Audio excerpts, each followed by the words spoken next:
শুভ সন্ধে বন্ধুরা। তো আজকে আমি দেখো রাতের বেলা রুটি করব বলে তাই আটা নিয়ে বসে পড়লাম ঘরের মধ্যে। আর দুই মেয়ে পড়ছে খাটের উপর, আর আমি এখানে দেখো আটা মাখতে বসে গেছি। তো বন্ধুরা, তোমাদের সাথে একটা কিছু কথা বলতে চাই, যেটা আমি এখনো পর্যন্ত বলিনি।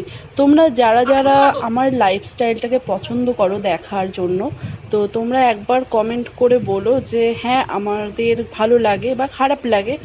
খারাপ লাগলেও বলো আর ভালো লাগলেও বলো, ঠিক আছে? দয়া করে যদি কমেন্টটা করো তোমরা, তাহলে একটু ভালো হয়।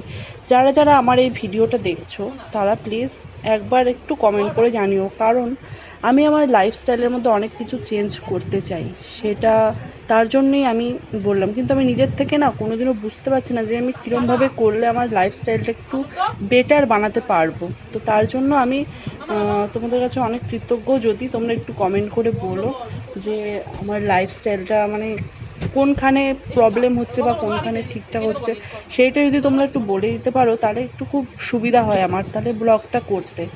তো অনেক অনেক ধন্যবাদ বন্ধুরা। এখানে দেখো আমি রান্নায় যে আটা ঠাটা মাখা হয়ে গেছে। আর এখানে দেখো আমি আগের থেকেই আলু আর গাজরটা কেটে রেখে দিয়েছিলাম, কারণ এই গাজরগুলো অনেক দিন ধরেই পড়ে রয়েছে। বর নিয়ে এসেছিলো গাজরগুলো তরকারি খাওয়ার জন্য, তো আমি করিনি।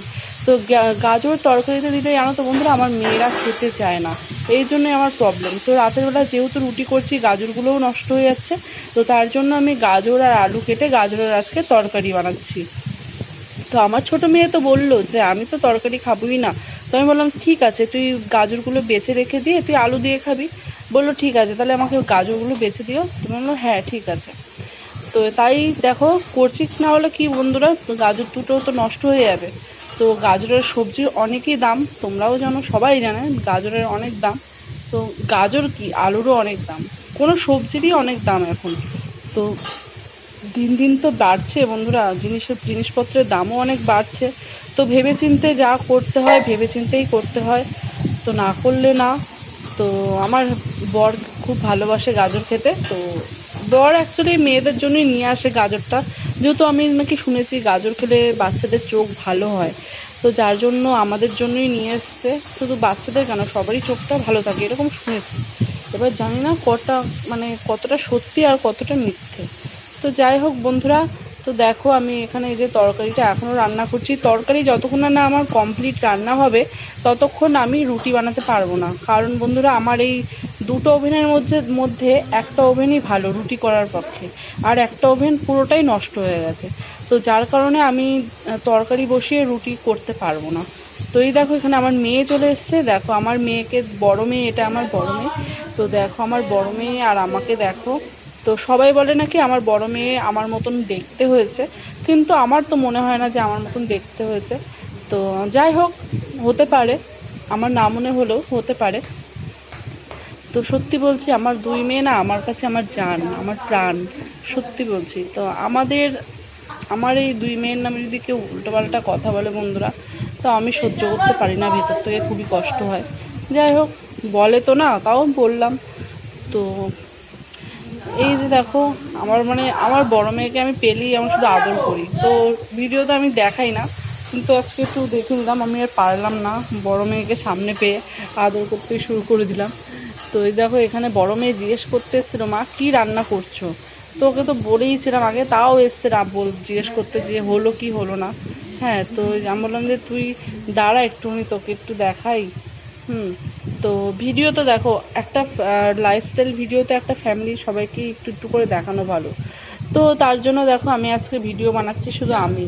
তো দেখো আমার তরকারি রান্না হয়ে গেছে, তো এখানে একটুখানি বসে না রেস্ট নিচ্ছি। কারণ বন্ধুরা আজকে এতটাই গরম ছিল, সকাল থেকে এত রোদ্দুর। তো বন্ধুরা রাতের বেলা আমি পুরো রান্নাঘরে সিদ্ধ হয়ে যাচ্ছি, এত গরম। তো তরকারি রান্না করে এখানে বসেছি, কিন্তু এখনো আমার রুটিটা এখনো হয়নি। তো রুটি বানাতে যাব, কিন্তু এখনো রুটি বানানো হয়নি। আর এখানে দেখো আমার মেয়ে যে আমার সাথে এই যে গল্প করেই যাচ্ছে। আমি বললাম যা পড়, এখন মাধ্যমিক পড়, এই বছর মাধ্যমিক দেবে, 2026-এ মাধ্যমিক দেবে। তো আমি তাই বলছি যে যা পড়তে পারছি। এখানে ছোটো মেয়েও এসছে, ছোটো মেয়েও ওর সাথে দেখো, এরা দুজন একসাথে হলে না শুধু ঝগড়া করতে থাকে। এখানে দেখো কোনো কারণ ছাড়াই আমার ছোটো মেয়ে আমার বড় মেয়েকে মারলো। হ্যাঁ, এটাই হচ্ছে আমার ছোট মেয়ের দোষ। মানে কি বলবো, ও মানে মুখে মুখে বলে না, ও শুধু হাত চালায় গায়ে। আর আমার বড় মেয়ে খুবই মার খায়। আর গুড মর্নিং ফ্রেন্ড, এটা এখন সকালবেলা, পরের দিনের সকালবেলা। তো এই দেখো সকালবেলা বিছানা টিছানা উঠানো হয়নি, তো দেখো এই দেখো সব গুছিয়ে নিয়েছি বিছানা টিছানা, তো ফ্রেশ করে নিয়েছি একদম। কিন্তু আমি নিজে এখনও পর্যন্ত ফ্রেশ হইনি, কারণ দেখো আমার চুলগুলো কীরকম দেখো, ওলট পালট। তো বন্ধুরা মানে আমি কি বলবো, পাগলির মতন, সত্যি বলছি আমি না খুব পাগলির মতন ঘোরাফেরা করি ঘরের মধ্যে। তো আমার না বেশি একটা মানে কি বলতো, এটা হয়তো খারাপ দেখায়, কিন্তু আমি না মানে বেশি নিজেকে নিজে না সাজিয়ে রাখতে পারি না, জানি না কেন। বেশি নিজেকে নিজে একদমই সাজিয়ে রাখতে পারি না।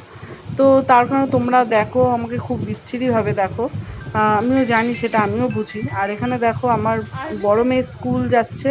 তো আজকে শনিবার যেহেতু প্রজেক্ট জমা দিতে যাচ্ছে, কারণ সোমবার থেকে ওদের স্কুল ছুটি পড়ে যাবে, কারণ 11-12 পরীক্ষা চলছে। তো আমার মেয়ে বলছে যে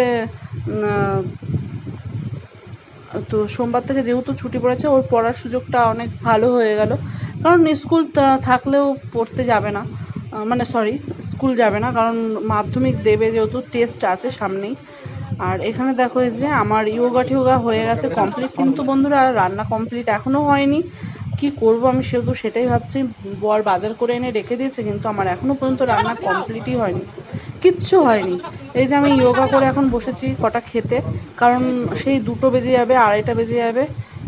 তো খিদে পেয়ে যায়, তার জন্য এই যে একটু আলু সিদ্ধ ছিল, আলু সিদ্ধটা যদি না খাই তাহলে দুপুরবেলাও আর খেতে পারবো না, আর আলু সিদ্ধটা পুরোই নষ্ট হয়ে যাবে। তো যার কারণে একটুখানি ভাত নিয়ে আর আলু সিদ্ধটা নিয়ে খেতে বসে গেছি। আর বর দেখো এই যে যাবে, কাজে বেরাবে। ও একবার বেরিয়েছিল বাজারে, তো এসে আবার তাড়াতাড়ি করে কাজে বেরাবে, তো তার জন্য এই তাড়াতাড়ি করে করছে। আর আমার মেয়ে তো একদম বেরিয়ে গেছে, ছোটো মেয়ে। ছোটো মেয়ের স্কুল থাকলে না ও পড়তে বসতে চায় না। দেখো সকাল সকাল চাটা খেয়ে ভাত টাত খেয়ে, ওর বাবার সাথে ভাত টাত খেয়ে, যেরকম রোজ ওর বাবার সাথে ভাত খায়, তেমনি ওর বাবার সাথে ভাত খেয়ে যে সকালবেলা বেরিয়ে গেছে পাশের বাড়িতে। আর এখানে আমি দেখো ঠুসছি বসে বসে। তো আমি খেতে খেতে ভাবছি যে আমার ভিডিও তো এখনও এডিট করাই হয়নি, তো তাড়াতাড়ি করে খাই আর তাড়াতাড়ি করে আমাকে এডিট করতে হবে, কারণ প্রত্যেক দিনের যে রুটিনটা, মানে প্রত্যেক দিন যে একটা ভিডিও ছাড়ার একটা এনার্জি, সেইটা না থাকলে হয় না। তো চলো ফ্রেন্ড, ভিডিওটা এখানেই এন্ড করছি। ভিডিওটা ভালো লাগলে অবশ্যই পাশে থাকবে, ঠিক আছে?